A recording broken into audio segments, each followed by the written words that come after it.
everyone. You're very welcome today to another podcast on our channel, narcscon, where we deal with all things in relation to the narcissistic personality disorder.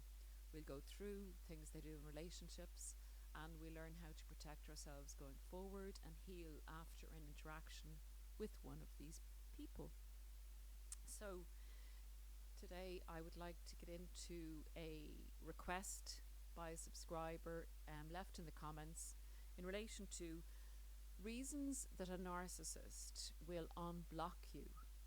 I'm guessing on social media or text or WhatsApp or whatever, post discard. So there are very many reasons and not just one singular reason why a narcissist does this. And I would like to go through them. I think I've come up with about 10 and there are more, but we'll get into the main ones. And before we launch into it, I would ask, first of all, thank you to anyone that's bought the book that's out recently that I've written called Weaponized Love, which details day-to-day activities of how narcissists behave in relationships so that you can identify a pattern if you're looking back on a relationship and trying to identify where you're with a narcissist, because you will not get one of these people to go to therapy.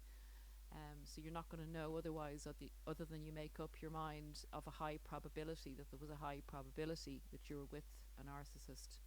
So if anyone that has been good enough to invest in the book, could you consider leaving a review on Amazon? It would really help with getting the book out there. I think, when they're listing or whatever they do, they say that the more reviews you get, I think the more visible the book becomes. So that would help us greatly. So that's our request of you today. If you find any value in, what we do, that's the way you can support us. Thank you. So let's get into this. The things narcissists do often leave normal thinking people totally perplexed. And indeed, some of that trying to figure them out and perplexity keeps us trapped for far longer than we should be. So this information is pretty good just to file that thought away in your brain.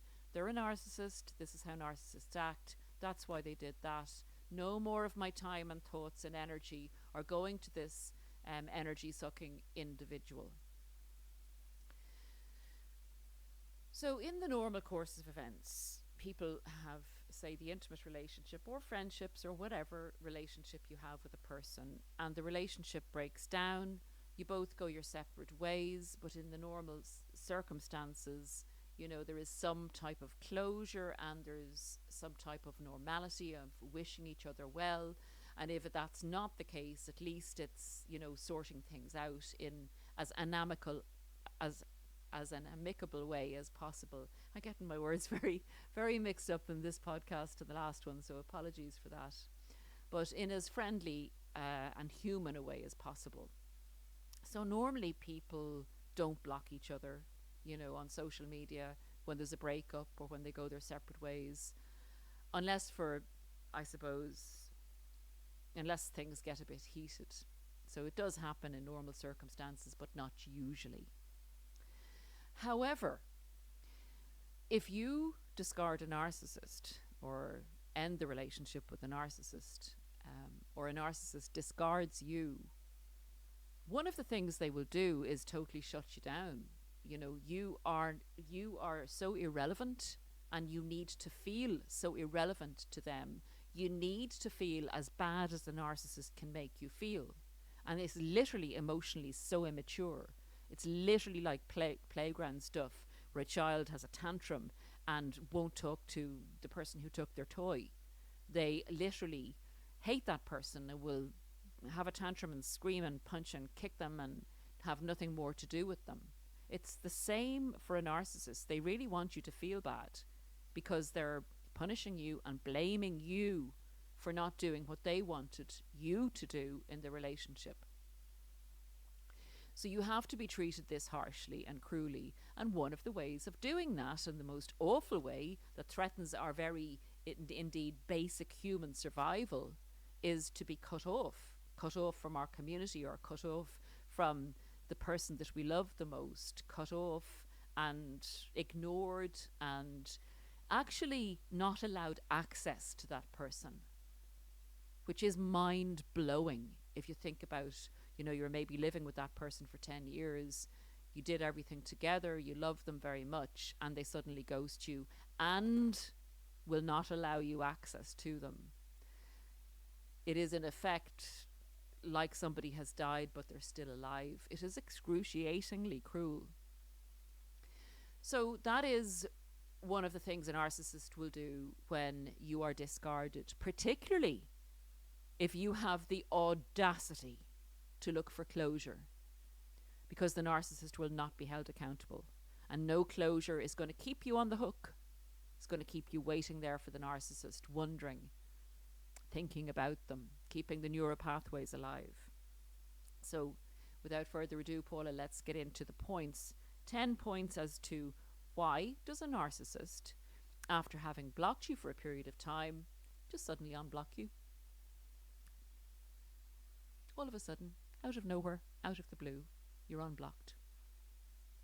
Generally, people realize that they're unblocked because if it's 2, 3, 4, 5 months down the road after the narcissist has discarded them and vaboomed, you do check up on their social media. It's not recommended because it keeps the narcissist alive in your head, and it keeps the negative neural pathways firing up. But let's be realistic here. Let's tell the truth. The truth is a lot of people do check on the narcissist's social media, if for nothing else, some kind of a clue as to why the narcissist discarded them. Was there somebody else there? Is the narcissist okay? Have they suffered a mental breakdown? What's going on? So most people do realize quite quickly when a narcissist has unblocked them and they're kind of flummoxed. The first reason I have down here is the narcissist will unblock you to see if you've blocked them.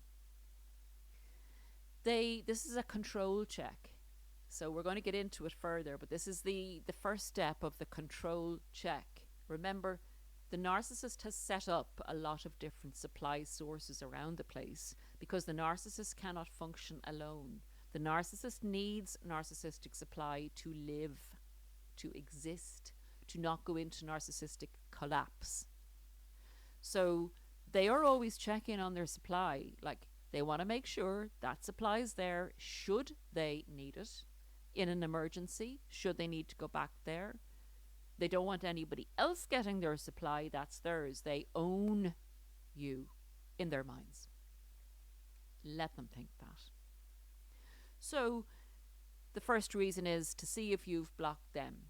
And if you haven't blocked them, that is the first positive in relation to control. Because after all they've done to you, you haven't blocked them, means that however small an inch you're hanging on, you're still hanging on in their minds. The second reason that they would unblock you is, although there are other ways around this, to view your social media. And you think, well, why don't they, open up a different account? So many people have fake accounts nowadays, look at their friends, look at you through their friends. Honestly, they're not that careful. A lot of narcissists couldn't be bothered going to the trouble of opening up another social media account. So they'll just unblock you and take a peek. They want to see if, first of all, you haven't blocked them.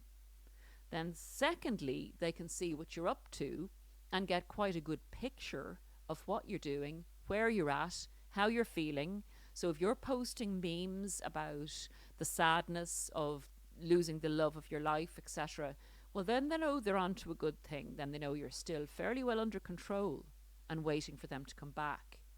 Alternatively, if you're off climbing the Himalayas and you're smiling and you're with a lot of people and happy, or you're with a new partner, they don't like that. And they don't expect that. Because remember, they've been down this road a lot of times before with other people. And people are generally so messed up by a narcissist that they are hanging on waiting for the narcissist to come back because they haven't got this information. So get it out. Let's get it out. Let's get it out. Let's shout about it. That's what I'm trying to do. I'm trying to really put it out there as much as possible, because I've evidence. I'm an evidence of someone that was saved from narcissistic abuse and moved on faster than I would have normally or otherwise by this information being out there. And I've seen others being saved by the information that's somebody will be saved by the information that's going out today. And that's worth everything. Everything. So number 3, I've got to signal a Hoover to you. Because you're going, well, they went out of the house telling me I was the spawn of the devil. And the dirt in their shoe was better than me. And I was the reason and the cause for every single particularly tiny problem in the world alone. I know you get the picture, guys. I'm sure you've been told all those things. You're the cheater, you're the drinker, you're the crazy, you're the daisy, you're everything, and the blame and the cause of everything that's wrong. So you think, they've unblocked me, like me, the worst person on the planet. Well, isn't that interesting? Don't try and figure it out with your own mind. These are the reasons that the narcissists do this. So they're signaling a Hoover to you. And this is a game. This is a game plan. Like all of the things they do, it's part of their game and their manipulation. This, in turn, signals a Hoover to you and reignites all the positive experiences that they planted in your head, all the positive reinforcement. And it kind of negates all the negative reinforcement, because suddenly, whoopee-doo, the narcissist is unblocking you. And when people are discarded, the narcissist is all-powerful, because they have worked on that brainwashing program to put themselves as the number one person in your life, and that's number one over you or anybody else. So when you are unblocked by a narcissist, it's a big deal. But listen to these reasons why they do it, and hopefully that'll take down some of the fake spiking feel-good hormones, because that's what they're banking on rising in you. So be very, very careful about this. Understand what's going on. Number 4, of course, if they unblock you, they're waiting to see, are you going to reach out to them? It's a kind of it's a lack of accountability Hoover. It's like, well, all I did was unblock you, you know? Like, what are you contacting me for? I just unblocked you. That's just a kind and friendly thing to do, particularly after all you've done. So watch out for that one. It is a stimuli to get you to go, hey, hi, how are you? What went on? So watch that. Number 5. This, their control is like a radar. It gives a measure of everything. So what they're looking for is, if you do contact them, how long does it take you to contact them? That's another piece of intel for them. So you haven't got them blocked. You're not with Romeo or Juliet. You're not climbing the Himalayas. Sorry for the sarcasm, but it's just building up a picture for the narcissist. And you reach out to them. And you reach out to them immediately or the next day, because it does take a while for it to sink in and work on you, work on your brain, until your brain gets to such a pitch. Why do they unblock me? Do they want me again? Is the relationship back on? What's going on? All these things come into your mind in relation to the narcissist. How fast will you respond to the narcissist tells them so much more in relation to the other intel that's already been received in this one small move by the narcissist. All this intel comes into them in relation to how much under control you still are. How difficult would you be to get back with? How easy would you be to get back with? Are they safe to just leave you, to get on with it? How much under control are you? It's an information gathering process. Number 6. See how fast and if you might block them then. Sometimes people will not have blocked the narcissist and the narcissist will have blocked them. But they will have moved on from the narcissist. They just didn't think to block them as they were blocked. So, it's totally understandable, given what the narcissist said when they were leaving about you, or didn't say and refused to say and refused contact with you. Well, you believe that. So you believe the narcissist is never going to unblock you, so they've blocked you, so there's no need for you to block them. But there actually is, because of this situation.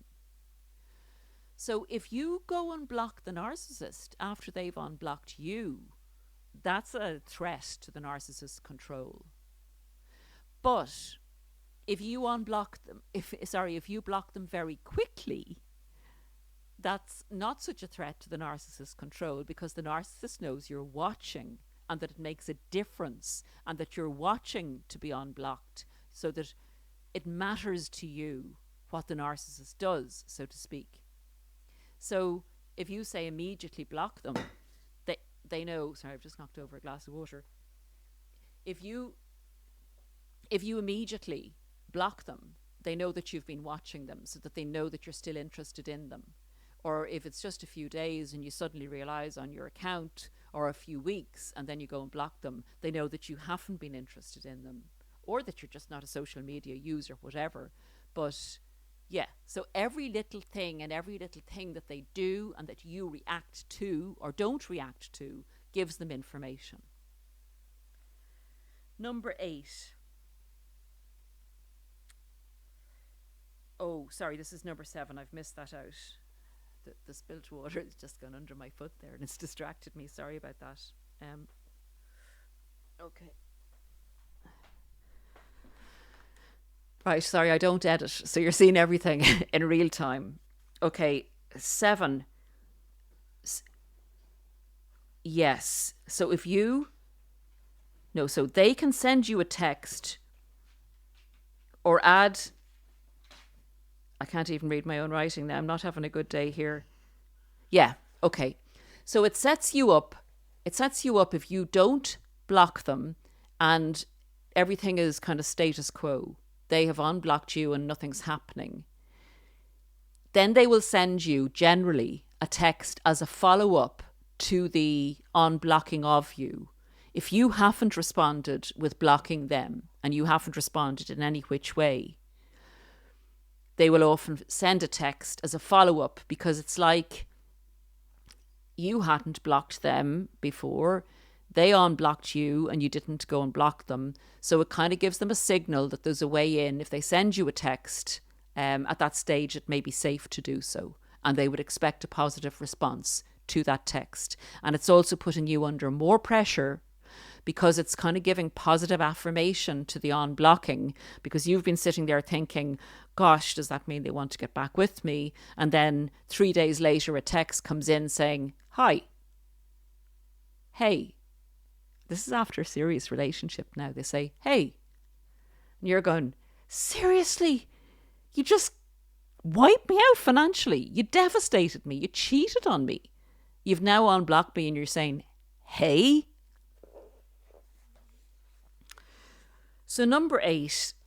Number 8 is a lesser reason, but it is pertinent enough, is that if you have or are in a kind of a smaller community, or you have mutual friends, it looks good for them. They say, well, I unblocked her or I unblocked him on social media. I mean, I want the best for them, Like I'm a good person. I'm a fair person. I don't like this.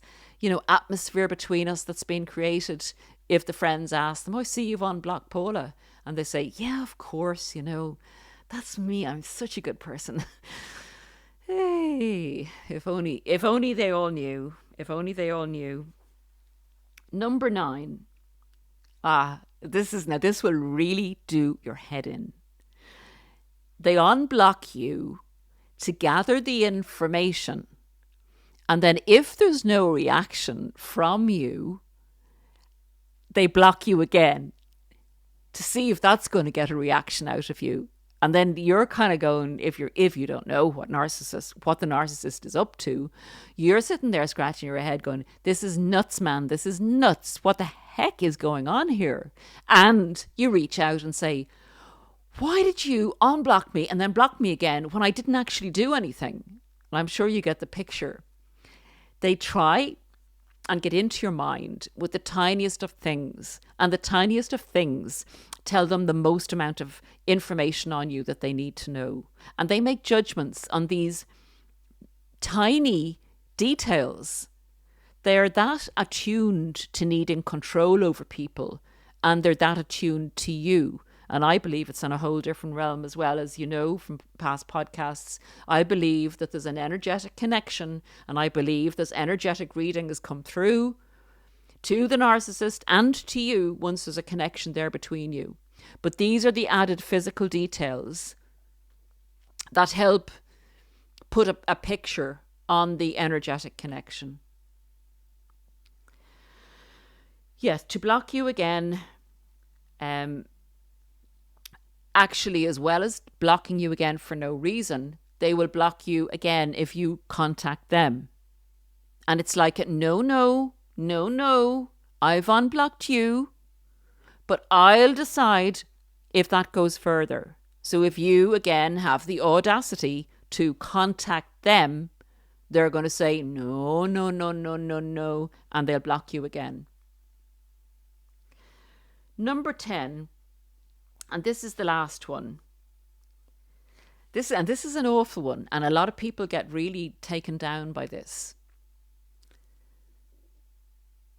They've unblocked you, they've sent you a text, and they've done this over maybe a period of a few weeks, and they've maybe said something triggering in the text, or the fact that they've actually contacted you is triggering enough, and they're expecting a reaction from you. And you send a text saying, "Why did you do this? Why did you do that? You haven't paid your maintenance. You haven't done this. You haven't done that." Or asking after them, saying that they cheated on you, whatever reaction they think they'll get out of you in a text. And they don't respond. They then use this piece of communication, even if you haven't been communicating with them for months. They have a new supply. And out of context, they take this text and show the new supply and say, "Oh my God, she just will not stop contacting me. This has been going on for months. Look, I saved this one to show you. I've deleted all the others because I just don't want to be reminded of her." That's the story they create for the new supply. And it's one text you sent them in response to something they said and did. But that won't be shown. The text you send will be taken out of context, and that little bit of truth will be, a whole story will be built around it, of your crazy behaviours, of your stalking them. And that one little bit of fact will build into the story, that text out of context. And that's the 10th reason I have for the narcissist unblocking you.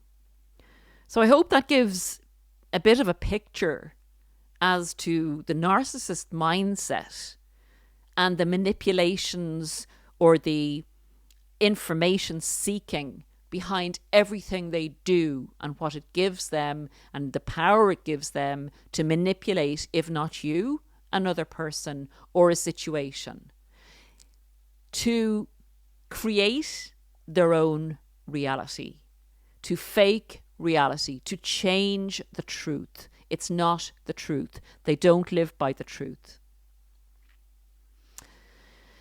That's it for now, guys. The next podcast will be along shortly, and it's going to feature the female narcissist. Again, another request for more information on the female narcissist. So in the meantime, between this and then, please look after yourself. If you're in survival mode, get through it day by day. It gets better, it gets wonderful, and we'll see you again soon. Bye for now.